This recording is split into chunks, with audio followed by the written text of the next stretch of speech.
One of my favorite stories that you told me about was when you were at Westminster and you had to show all these different breeds. And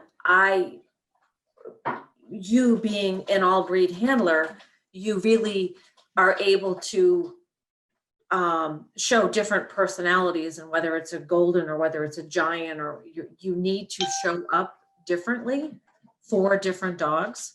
And there was just the, can you like take me through that scenario that you were telling me about how, Katie has this amazing ability where she can be strong and then she can be soft and then she can be whatever her dog needs her to be. And she can just like this. In and out. So yeah, I think I'm talking about Giants and Labradors. When you had Giants and Labs, and well, I think there may have even been a Beardy in there. So maybe, yeah.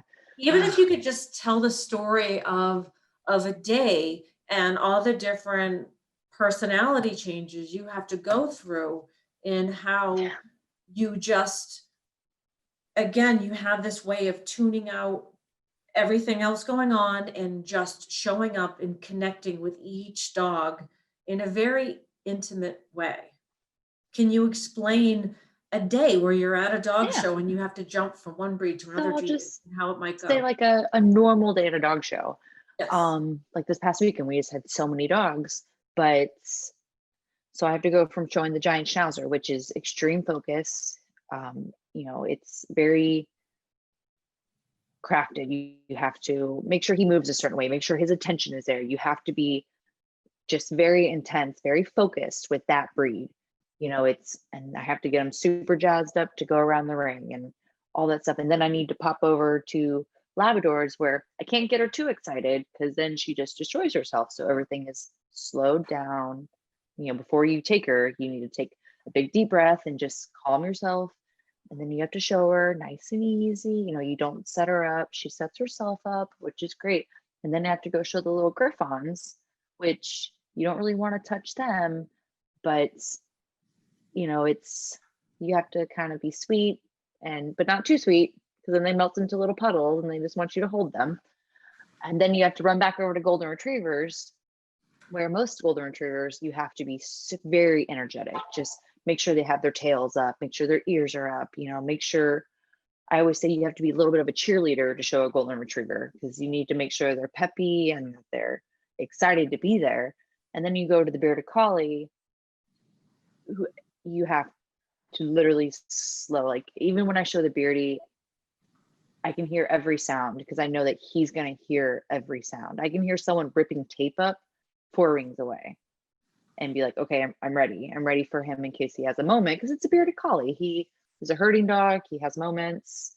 Someone drops the trash can, I need to be ready for it.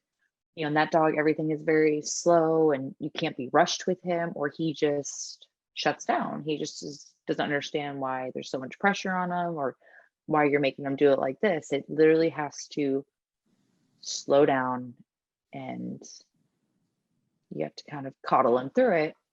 But then you have to go show the foxhounds, which you really have to, almost like a working dog, you have to make him focus, but not too much, or he's just going to claw at you and eat your hand. So, but the foxhound is also very difficult, just to get him to focus and to do what he wants and what you want him to do, because he is his own little creature and does whatever he wants to do most of the time. So just bouncing back and forth, you have to know what you have on the end of your lead. Even when you show dogs for like a friend, like if I take a friend's dog in, you need to know enough about the breed to understand, okay, I can't manhandle this dog. I need to make it think it's their idea. And that's what we always say about like Irish setters. You cannot manhandle an Irish setter into doing anything. It has to be their idea. The minute you make them do it, they fight you. They don't want to hold their stacks. They drop their tails. They get a little upset. You always think it's their idea. So you stop. Sometimes if they're not doing what we want them to do, we stop, we do a circle and we set them up again. And then we start all over. But every dog is different. And every dog is different, and Katie has this amazing ability to connect and actually merge with a dog. So when she was talking about even with the bearded collie, I've had this experience with my dogs too. So you have a dog that is very sensory, and that means the dog is very sensitive to, it may be sound sensitive, it may be sensitive to movement, it might be sensitive to squeaky wheels on the dolly. It might be very Mhm. specific. And when you merge with these dogs, you end up becoming that dog, in which you become super sensitive to squeaky Yeah. wheels, and because you need to Yes. be anticipating everything that dog might Everything. experience. And it's really an amazing thing. I think for all of us handlers, it's one of those moments that we're always going for, is when you just completely connect into an animal where you end and it begins. It's You're all the same. Yeah. And And every breed is like that, whether it's a little Chihuahua or a Great Dane, every breed you can connect to and figure them out. And, it's dogs are and incredible.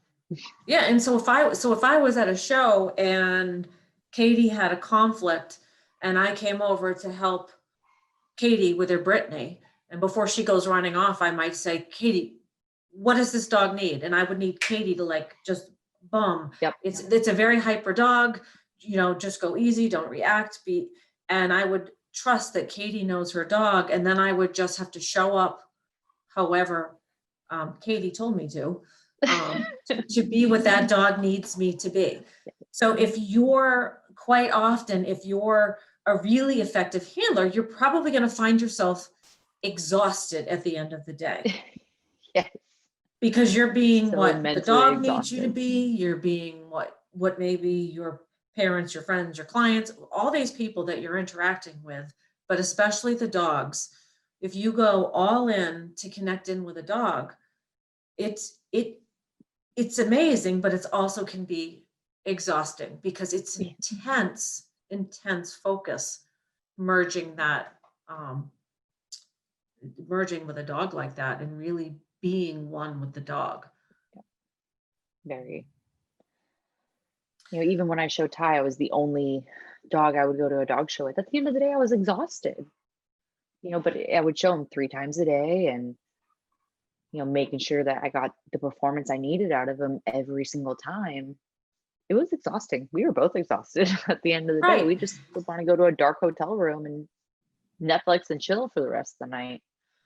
and, But and i and I love that story when you talked about you showing Ty. And it was funny to me at first, because you were saying that Ty needed what was the show that you guys watched?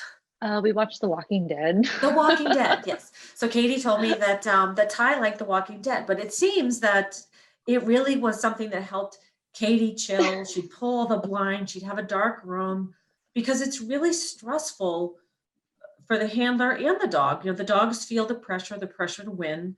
And so oftentimes dog shows are very exhausting. And again, Katie recognizing that both she and her dog need to just tune out. And so Katie, also being somewhat of an introvert, recognizes that she needs her alone time and her downtime, Yeah, and she makes sure that she gets that, so that she yeah, can very show up important. for her dogs and give them everything she has. And that's something she needs to do for herself and her Yeah, dogs.